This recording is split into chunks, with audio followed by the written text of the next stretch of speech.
Hello and welcome. I am Pranay Upadhyay and you are watching World Today. We are starting off this bulletin with a breaking news because India has reacted to President Donald Trump's 25% tariff announcement. Government of India is studying implications of tariff announced by President Donald Trump and government to take steps to secure national interests. This is what the government of India has said in a statement issued by the Commerce Ministry. And President Donald Trump, in a social media post, made this announcement and slapped 25% tariff on India. Also, President Donald Trump has levied additional penalty on purchases from Russia on India. So this is a big announcement which has come from US President Donald Trump, and thereafter Government of India has issued a very carefully drafted statement which has said that they are evaluating, they are studying the announcement and its implication, but also made it clear that Government of India is going to protect the interests of India's farmers, India's MSMEs and other vital sectors. And on this big story, I am being joined by Professor Sachin Chaturvedi, who is Director General of RIS, MEA's think tank, and as well as Independent Director with the Reserve Bank of India. Welcome to World Today, Dr. Chaturvedi. And my first question to you would be, President Donald Trump has slapped India with 25% tariff, and Government of India says it's studying the fallout while pushing for a fair trade deal. How hard will this tariff hit Indian exporters, and especially I want your opinion on which are the sectors which will be most at risk?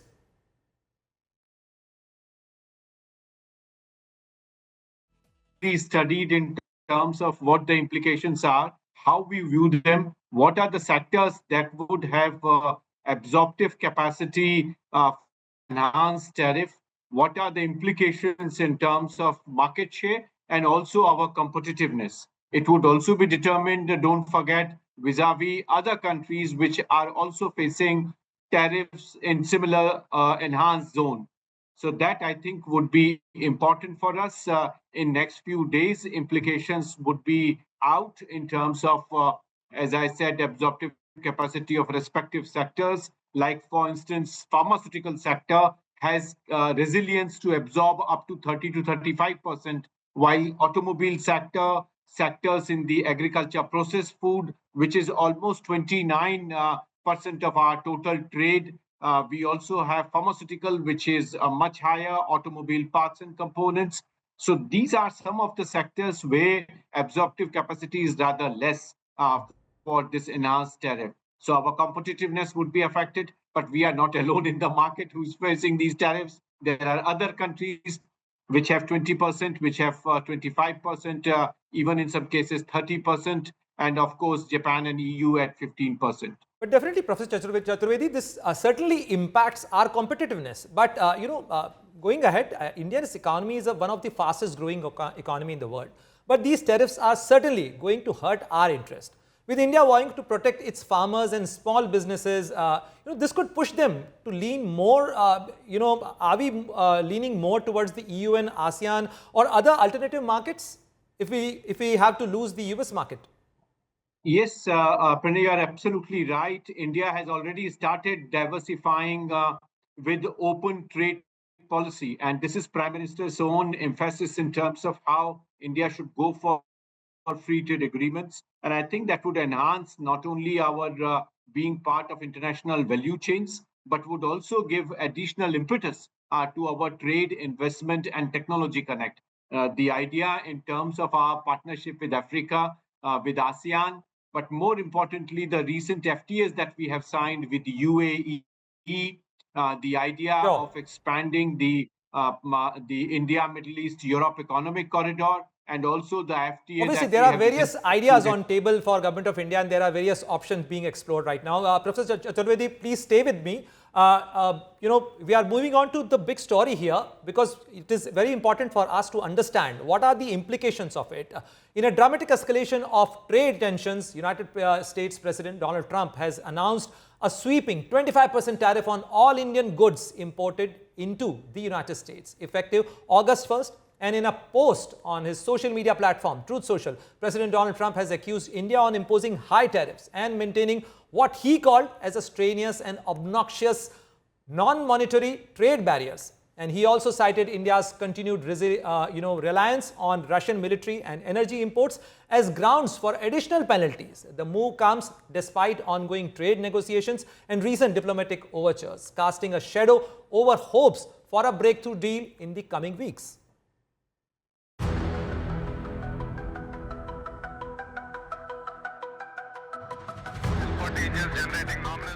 The irony could not have been more stark. Even as the space agencies of India and the US were celebrating the success of a major joint mission, the US president was declaring a trade war on India. In a social media post on Wednesday evening, Donald Trump announced a 25% tariff on all Indian goods imported in the US from the 1st of August. He justified it, saying though India has been a friend for a long time, there was little business between the two because of high tariffs. He also accused India of having the most strenuous and obnoxious non-monetary trade barriers of any country. Trump added that India had always bought a vast majority of its military equipment from Russia and was the largest buyer of energy from Russia. Because of this, he said, India will also face a penalty on top of the 25% tariffs. India has been a good friend, but India has charged basically more tariffs than almost any other country. US is India's largest trade partner, the top export market with bilateral trade at $128 billion in 2024. The unexpected announcement dashes India's hopes of preferential treatment by the US. India was the first nation to engage the Trump administration in talks. India had already lowered some duties and eased immigration rules after the talks began after Prime Minister Narendra Modi's visit to the US in February. But a tougher stance had been adopted in recent weeks, especially over contentious issues like agriculture, dairy, and several non-tariff barriers. Meanwhile, hope is still afloat for a preliminary deal in the next couple of months, with the 6th round of trade talks scheduled in the last week of August. Bureau Report, Business Today Television. And Professor Sachin Chaturvedi remains with us. Dr. Chaturvedi, you heard this entire story package we rolled out for our viewers. But President Donald Trump calls this tariff move as his fair trade, and he's calling India. He wanted to have a balanced negotiation with India. Obviously, what's really driving President Donald Trump remains a question. How might India play its cards and respond? And also, I want your opinion on President Donald Trump's additional penalty on India's Russia purchases. How do you see these things, and where is it going for India's relation with the United States as well as India-Russia ties? First, let us talk about India-US ties. And as your report very clearly shows, there are pressure points in terms of how the negotiation should move. And I think your report rightly captured some areas which are of concern for the US in terms of market access in India. Second, on India-Russia, time and again, it has been made clear in terms of the bandwidth that is required for the kind of demand that India has on petroleum. No one country can really supply, and wherever India enters with this huge demand, the global prices really go up. And this is where diversification in the market is required, and it is required for global price stability of petroleum. India is world's largest demander of fossil fuels from the market, and we are trying to bring in this from multiple sources so that the global price stability remains. Russia has supplied that, and India has made that clear from the very beginning in terms of our demand. And it's not just Russia. There are several other countries who are also banking on Russia for many other things, including EU. Yes. So isolating India on that count is not correct. Second, India has made that clear right from the beginning in terms of diversification and also in terms of our partnership with Russia. Definitely, Professor Chaturvedi, this has been a strategic autonomy for India's strategic interest, India's national interest. Thank you very much for joining us in this show and sharing your perspective and helping our viewers to understand and break down this big story. Moving on from the trade wars and trade tensions to the tectonic tensions. If President Donald Trump's tariff threats are creating ripples globally and affecting the market's, nature is not left behind. Nature is also trailing behind, and it has left tsunami advisory and warnings have been sounded across Japan and the coast of Hawaii and California. The tsunami was triggered by a massive 8.8 earthquake near Russia's Kamchatka Peninsula.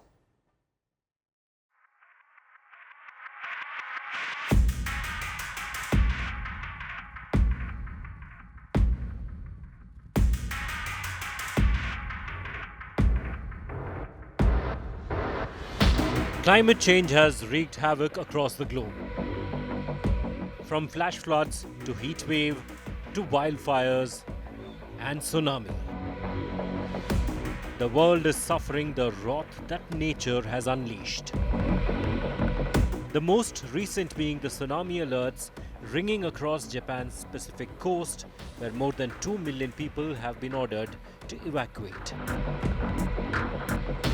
All this triggered by the massive 8.8 earthquake that had hit near Russia's Kamchatka Peninsula. This is considered one of the most powerful. According to the Pacific Tsunami Warning Center, a major tsunami is not expected to strike the US state of Hawaii. In Hawaii, waves of up to 5.5 feet impacted the islands before the Pacific Tsunami Warning Center reduced its warning level for the state. No major tsunami was expected. Hey, the Pacific Tsunami Warning Center has downgraded the forecast from a tsunami warning to a tsunami advisory. The PTWC continues to monitor for more data to update its forecast and for an all clear that they may issue later on. A tsunami advisory means that the potential for strong currents or dangerous waves are expected or occurring for those in or near the water. There may be flooding of beach or harbor areas. Those who have evacuated may safely return home based on county assessments and directives. According to Japan's weather agency, a tsunami wave of 4.3 feet has reached the northern Iwate prefecture. People sought higher ground after the warning. However, Japan's Met Agency has downgraded the tsunami warning level to advisory for Kanto to Wakayama, but remains at the higher levels of warning for parts of Hokkaido and Tohoku. For citizens in the areas included in the tsunami warning, please evacuate to a safe place immediately, such as designated evacuation buildings and hills.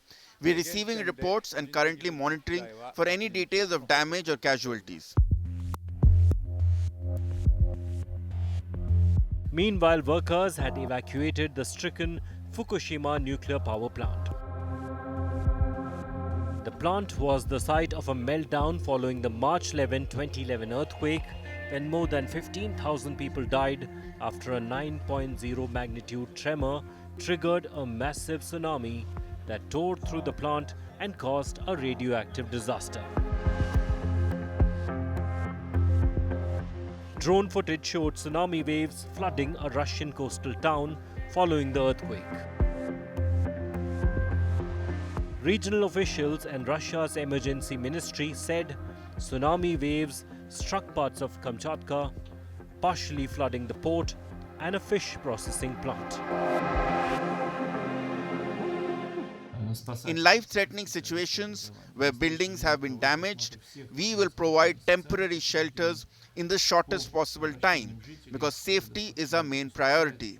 We live in a region with the threat of seismic activity and danger, and this is not the first experience for us.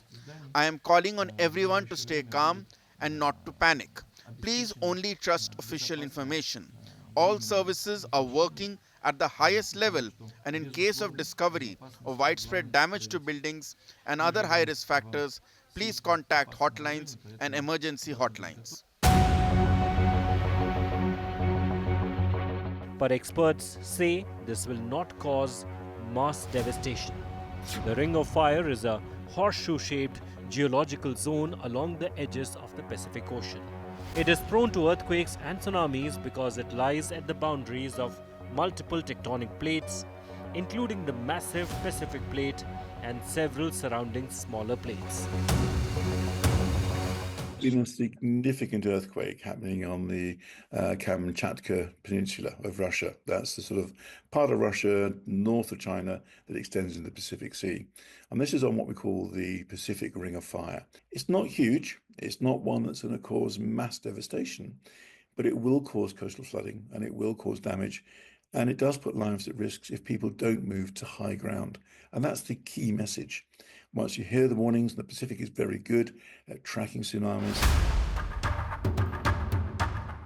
Meanwhile, in Beijing, drone footage showed a broken bridge, uprooted trees, and houses covered in mud in Miu district after the Qingxi River overflowed following intense rainfall.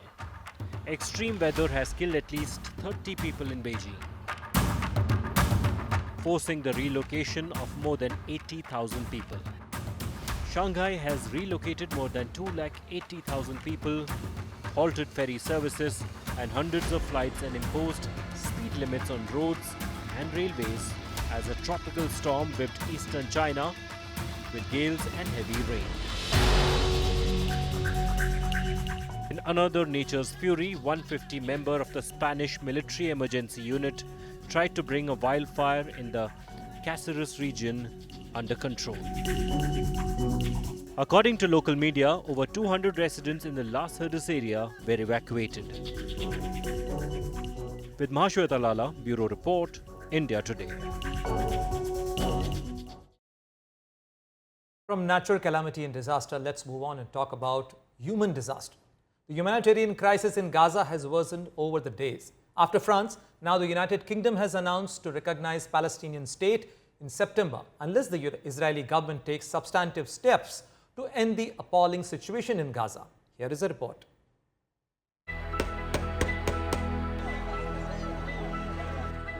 As the world decries the mass starvation in Gaza and after France declared to recognize Palestinian statehood, Britain followed suit. Our goal remains a safe and secure Israel, alongside a viable and sovereign Palestinian state.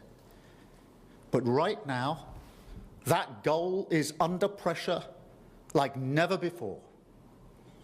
I've always said that we will recognize a Palestinian state as a contribution to a proper peace process at the moment of maximum impact for the two-state solution. With that solution now under threat, this is the moment to act. So today, as part of this process towards peace, I can confirm the UK will recognise the State of Palestine by the United Nations General Assembly in September, unless the Israeli government takes substantive steps to end the appalling situation in Gaza, agree to a ceasefire, and commit to a long-term sustainable peace, reviving the prospect of a two-state solution. US President Donald Trump, who was in Scotland on his way back home, said Britain's decision was surprising.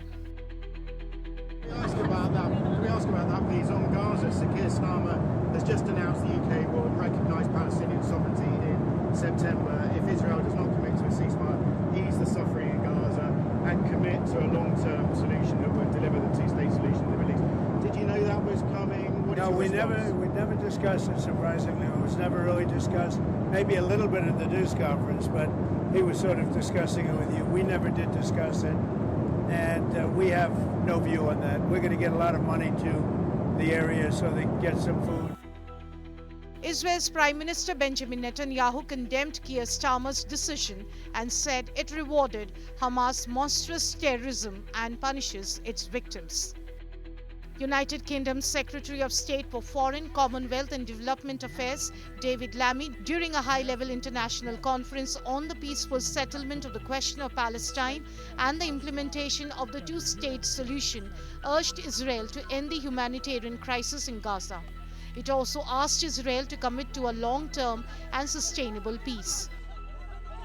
We will do this unless the Israeli government acts to end the appalling situation in Gaza, ends its military campaign, and commits to a long, sustainable peace based on a two-state solution. Echoing its allies' condemnation of UK's decision of Palestinian statehood, the US State Department said the UN conference on a two-state solution will embolden Hamas. The UN is serving as host to an unproductive and ill-timed conference on the so-called two-state solution in New York City. This is a publicity stunt that comes in the middle of delicate diplomatic efforts to end the conflict in Gaza.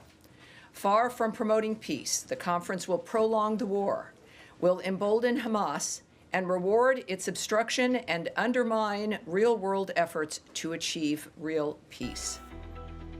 During his visit to Scotland, Trump stated that there was real starvation in Gaza.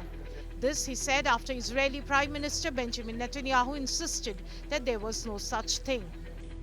There is no policy of starvation in Gaza, and there is no starvation in Gaza. We enable humanitarian aid throughout the duration of the war to enter Gaza. Otherwise, there would be no Gazans. We're going to be getting some good, strong food. We can save a lot of people. I mean, some of those kids that's real starvation stuff. I see it. And you can't fake that. He also said the US will set up food centers in Gaza, though he blamed Hamas for stealing the food. He, however, suggested that Israel will run these food distribution centers. As voices grow against Israel's inhuman treatment and aid blockade, Israel has taken steps to ease aid access to Gazans. The Jordanian armed forces carried out their third round of airdrops to deliver humanitarian and relief aid into Gaza. This is the third airdrop in 3 days, consisting of food supplies, canned goods, and baby formulas, along with canned sugar and rice. The United Nations World Food Programme could officially declare a famine in the Gaza Strip unless conditions drastically improve. Enough with this humiliation. Just go back to the first old way so that we take with dignity.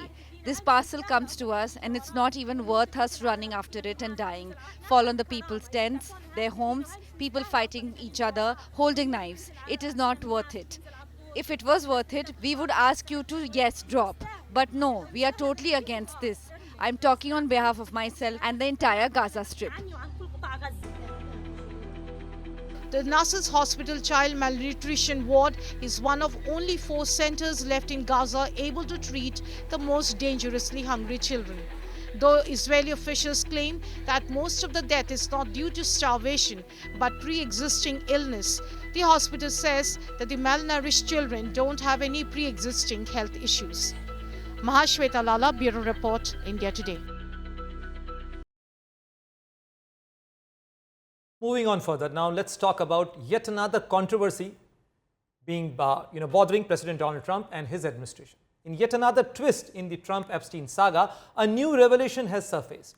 US President Donald Trump has said that he fell out with the sex offender Jeffrey Epstein after Epstein stole young women from his Mar-a-Lago beach club spa.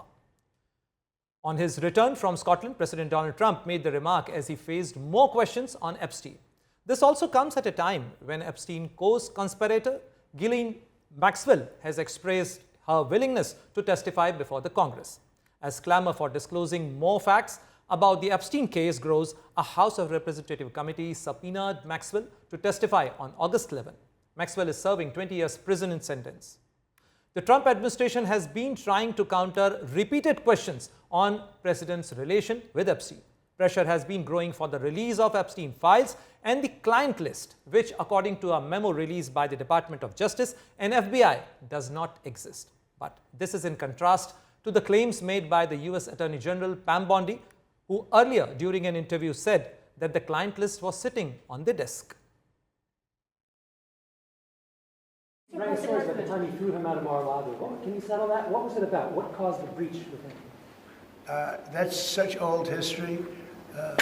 Very easy to explain, but I don't want to waste your time by explaining it. But for years, I wouldn't talk to Jeffrey Epstein. I wouldn't talk because he did something that was inappropriate. He hired help. And I said, don't ever do that again. He stole people that work for me. I said, don't ever do that again. He did it again. And I threw him out of the place. persona non grata. I threw him out, and that was it. I'm glad I did, if you want another try.